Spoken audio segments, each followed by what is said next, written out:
Muito se tem falado sobre o Renda Brasil, o novo programa proposto pelo governo federal que vai substituir o Bolsa Família. Mas tem muitas perguntas que não querem calar, e é disso que a gente vai falar hoje. Eu sou Ana Pincolini e este é o Suas Conversas.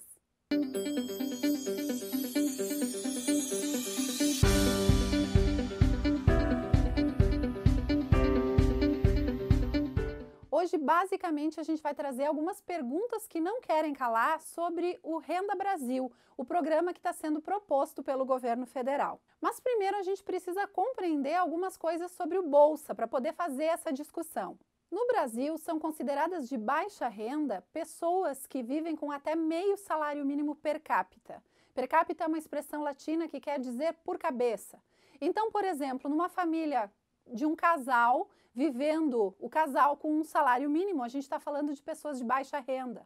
Ou uma família de 4 pessoas vivendo com 2 salários mínimos. Em junho de 2020, conforme os dados do Cadastro Único de Programas Sociais, perto de 29 milhões de famílias estavam cadastradas como de baixa renda no Brasil. Isso dá mais ou menos 76 milhões de pessoas. No entanto, nem todas as famílias de baixa renda são público do Bolsa Família. O Bolsa Família é um programa destinado às famílias pobres e extremamente pobres.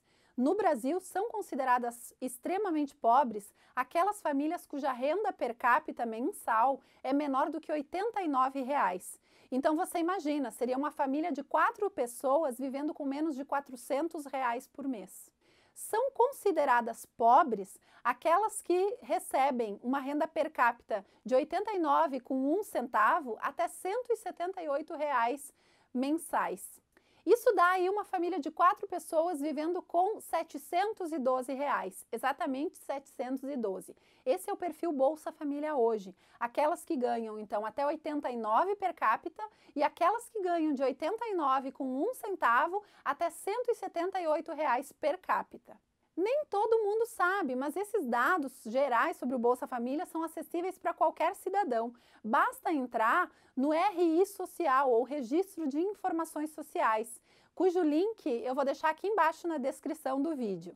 No entanto, vamos pegar um atalho e dar uma olhadinha nas informações do RI Social. As quase 29 milhões de famílias de baixa renda cadastradas no Cadastro Único se distribuem assim.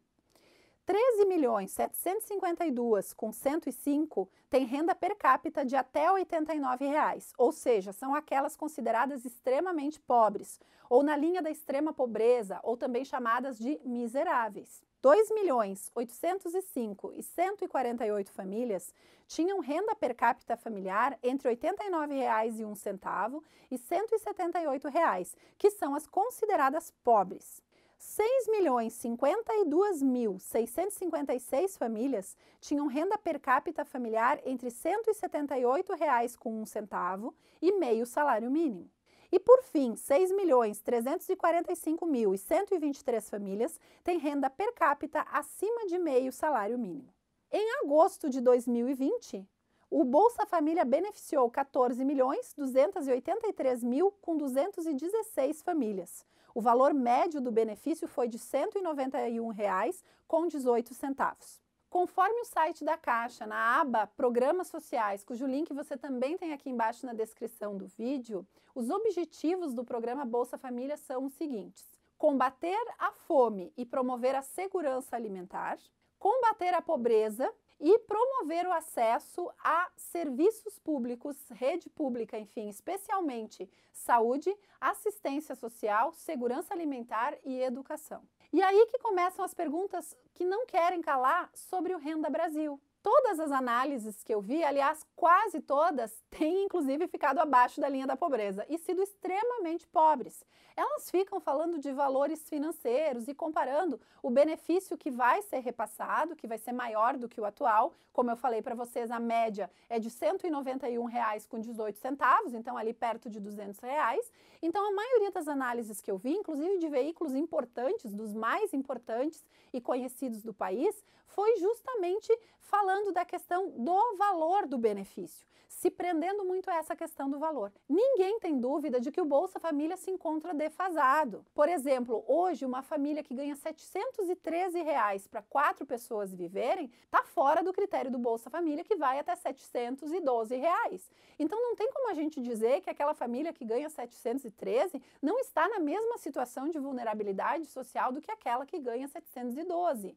Percebam? Então, com certeza, os valores hoje considerados base para o Bolsa Família estão defasados, assim como os valores repassados também estão defasados. Como eu coloquei, essa média é inferior a R$ 200 mensais. Então, é óbvio que todo mundo concorda que é necessário tanto rever o critério mínimo de acesso ao Bolsa Família, ao recurso, enfim, quanto o valor repassado. Nós não temos dúvida disso e todos concordam com isso. No entanto, como eu falei para vocês, um dos objetivos do programa é justamente acesso à rede de serviços. Quem assistiu o segundo vídeo aqui do Suas Conversas, cujo link eu vou deixar aqui no card, a gente falou lá do conceito de vulnerabilidade social. O que é vulnerabilidade social? É a fragilidade devida à exposição a processos de ausência de renda, desemprego, falta de acesso a serviços públicos e fragilidade de vínculos relacionais, familiares, comunitários e de pertencimento social. Então, vocês lembram que a vulnerabilidade social ela tem duas dimensões. Ela tem uma dimensão material que, sim, é a questão da renda, é a questão da falta de acesso a serviços públicos, mas também da ausência ou hipossuficiência de recursos, enfim, a baixa renda, mas ela tem um componente relacional que é justamente essa questão da fragilidade de vínculos familiares, da fragilidade de pertencimento social. Quando uma família do Bolsa Família chega no serviço, a gente não vai olhar somente a questão renda. Muitas vezes ela chega com essa queixa da fragilidade da renda, da falta de recursos financeiros, e quando a gente vai olhar, vai atender essa família, a gente vai ver que isso é apenas a ponta do iceberg, que existe uma série de questões. Por exemplo, direitos que ela tem e que ela não sabe que tem. Por exemplo, ela tem direito a uma pensão alimentícia para os filhos, mas ela não sabe nem como buscar. Ou ela tem uma pessoa idosa ou com deficiência na família e ela não sabe que ela tem direito ao BPC, ao benefício de prestação continuada e tantos outros direitos que às vezes essa família chega e ela desconhece. Outras vezes a gente vai ver e ela tem fragilidades ou ela tem questões relacionais muito sérias e muito importantes, às vezes até riscos pessoais e sociais, como situações de violência dentro da família, por exemplo. E além de mapear as outras dificuldades da família que não ficam só na questão de renda, a gente também consegue mapear a fragilidade da rede de serviços. Muitas vezes essa família não acessa uma escola infantil ou a escola infantil é do outro lado da cidade porque simplesmente não tem. Então a gente consegue ver também qual é a rede que precisaria ser implantada de serviços públicos naquele território que essa família vive. Então vocês percebem que a questão renda ela é apenas a pontinha do iceberg. Quando eu comecei a trabalhar com famílias do Bolsa Família, vários anos atrás, lá por 2008, 2009, uma grande crítica que era feita ao programa era o seguinte, as pessoas que desconheciam, elas diziam o seguinte, mas não adianta só dar o dinheiro, é preciso acompanhar as famílias. Beleza, concordamos com essa crítica e tanto isso é verdade que as famílias do Bolsa Família elas têm prioridade de acompanhamento nos serviços de assistência social. São famílias consideradas prioritárias.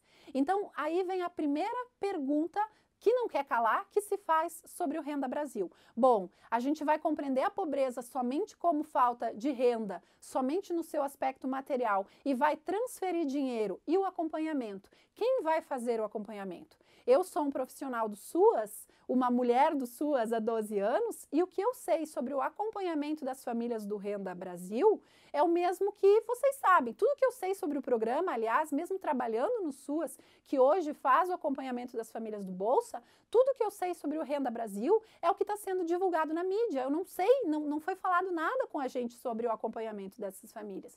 Então, a primeira pergunta que não quer calar, as famílias do Renda Brasil vão ser acompanhadas? assim como as famílias do Bolsa. E quem que vai fazer esse acompanhamento? Somos nós, os profissionais do SUAS. É fundamental que esse acompanhamento continue, pois ele é uma das grandes características positivas hoje do programa Bolsa Família. Muitas pessoas não sabem, mas o Bolsa Família ele não é um programa que envolve só assistência social. Ele envolve as políticas de assistência social, saúde e educação. As famílias do Bolsa Família, que têm crianças até 7 anos, por exemplo, elas têm condicionalidades de saúde. Elas precisam fazer um acompanhamento obrigatório nas unidades básicas de saúde, assim como as famílias do Bolsa Família, com mulheres até 44 anos, a mulher, a gestante, enfim, ela tem que fazer o acompanhamento. No caso da educação, também existem condicionalidades. Famílias com crianças e adolescentes, ali até 15 anos, as crianças e adolescentes têm que ter uma frequência escolar de 85%. Aquelas com adolescentes de 16, 17 anos, o adolescente tem que ter uma frequência escolar de 75%. Se a família não cumprir essas condicionalidades de educação e de saúde, ela vai ter uma advertência. Se ela continuar descumprindo, ela vai ter um bloqueio e, por fim, ela vai ter uma suspensão. Quando a família tem a suspensão do Bolsa Família, ela se torna público prioritário da busca ativa dos serviços de assistência social, em especial o CRAS, o Centro de Referência de Assistência Social, através do PAIF, o Serviço de Atendimento e Proteção Integral à Família. Então, as famílias que descumprem as condicionalidades do Bolsa Família vão ser aquelas famílias que vão ser buscadas, que vão, enfim, o CRAS vai fazer uma busca ativa em direção a essas famílias, trazê-las para o serviço para entender o que está acontecendo, que elas não estão conseguindo manter as crianças na escola e o acompanhamento de saúde. Bom, muitas pessoas também perguntam o seguinte: mas são prioritárias para acompanhamento aquelas famílias que descumprem as condicionalidades. Muito numa lógica assim, paciência, se a família tinha que cumprir 85% de frequência escolar e não cumpriu, problema dela, vai perder o Bolsa. Só que as coisas não são simples assim. Ok, ela vai perder o Bolsa e as crianças vão continuar fora da escola. Não é isso que a gente quer. Quem trabalha no SUAS, inclusive, não tem esse tipo de lógica punitiva, descumpriu, perdeu, porque isso não resolve nem para a família, nem para a criança e adolescente, nem para as políticas públicas. Quando a gente chama essas famílias do descumprimento do Bolsa para dentro do serviço, a gente vai ver que elas têm vulnerabilidades sociais e às vezes riscos sociais muito grandes, que as questões dessas famílias são muito complexas e que aí sim o descumprimento das condicionalidades é a pontinha da pontinha do iceberg. E a gente precisa fazer com essa família um plano de acompanhamento familiar que contempla vários aspectos de acesso a direitos que ela nem sabe que tem, de busca de outros serviços na rede, de inserção em outros serviços, e muitas vezes a gente vai ver essa família tem situações de risco ali dentro e a gente precisa encaminhar elas para um nível de proteção social no SUAS chamado proteção social especial, que é quando existem violências dentro da família e a gente vai ver que aquele descumprimento da condicionalidade de educação e de saúde, ele era apenas um aspecto e ele não era o mais grave dentro do conjunto de vulnerabilidades ou de riscos sociais que essa família tem. Então, é para isso que o serviço existe, é para isso que a rede existe e o programa Bolsa Família, ele prevê todo esse acompanhamento e prioritário para aquelas famílias que não estão conseguindo cumprir as condicionalidades, porque o objetivo de todos, no final das contas, é atender essa família, que ela tenha acesso à rede de serviços, que ela consiga proteger os seus membros, que as crianças fiquem na escola, que ela consiga acessar direitos. Se vocês forem ver as condicionalidades de saúde e educação, elas não são deveres. A gente tem que entender elas enquanto direitos das famílias, enquanto direitos dos cidadãos. Então aí a gente vem para uma segunda pergunta que não quer calar. Tá, e o Renda Brasil, ele vai ter condicionalidades de saúde e de educação também? Quem vai acompanhar essas condicionalidades? Como é que vai ser esse processo todo para o Renda Brasil? Então, vocês percebem, a maior parte das análises que está sendo feita, como eu disse, é uma análise abaixo da linha da pobreza, é uma análise extremamente pobre. Parece que o programa, ele tem sido pensado muito na sua questão do repasse, que sim, a gente concorda que está defasado o Bolsa Família, a gente concorda que precisa elevar tanto o valor de ingresso no programa quanto o valor de repasse. No entanto, a gente não pode ficar nessa análise pobre. Então, o que acontece? Para não dizer dizer que todas as análises que eu vi sobre o Renda Brasil versus Bolsa Família foram extremamente pobres, teve uma análise que trouxe justamente essas questões, que eu vou deixar aqui também nos comentários, que é uma live com a Tereza Campelo, que já foi ministra da Cidadania, e ela coloca exatamente essas questões referentes ao acompanhamento.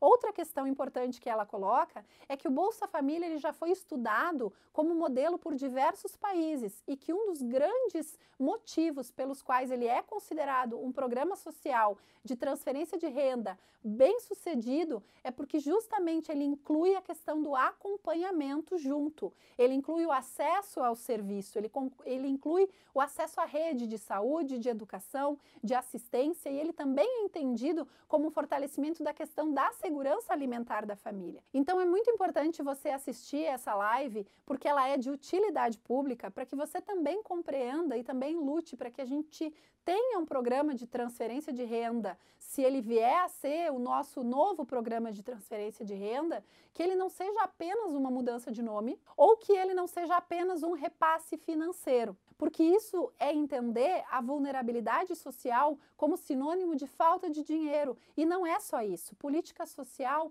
não é só o dinheiro. Quando a gente pensa um programa de transferência de renda com foco só na questão do dinheiro, esse programa ele parece pensado de gabinete. Todos os profissionais que atuam na ponta, na educação, na saúde, na assistência, sabem que é muito mais do que a falta de dinheiro. Foca nessa ideia. Política social não é só o dinheiro. Precisa o acompanhamento familiar, precisa a atenção, o acesso à rede, o acesso aos serviços, a escuta, a construção conjunta com essa família e também o mapeamento das vulnerabilidades que a rede de serviços tem. Porque quando a gente escuta essa família, a gente muitas vezes vai ver que não é só questões de dificuldades dela, mas de dificuldades da rede também, que simplesmente não tem todos os equipamentos que seriam necessários para o atendimento concreto das necessidades da população. Então, se você gosta desse assunto, junte-se a nós nessas perguntas que não querem calar. Curta, compartilhe, comente esse vídeo, faça ele circular para que a gente enriqueça um pouco essa discussão. Se você se interessa nesse assunto e em outros que a gente discute aqui, inscreva-se no nosso canal e não esqueça de clicar no sininho para ativar as notificações para que você seja avisado de quando tiver vídeo novo. Então era isso, pessoal. Até o próximo vídeo, a gente se vê por aqui. E não esqueça, política social não é só o dinheiro. Tchau!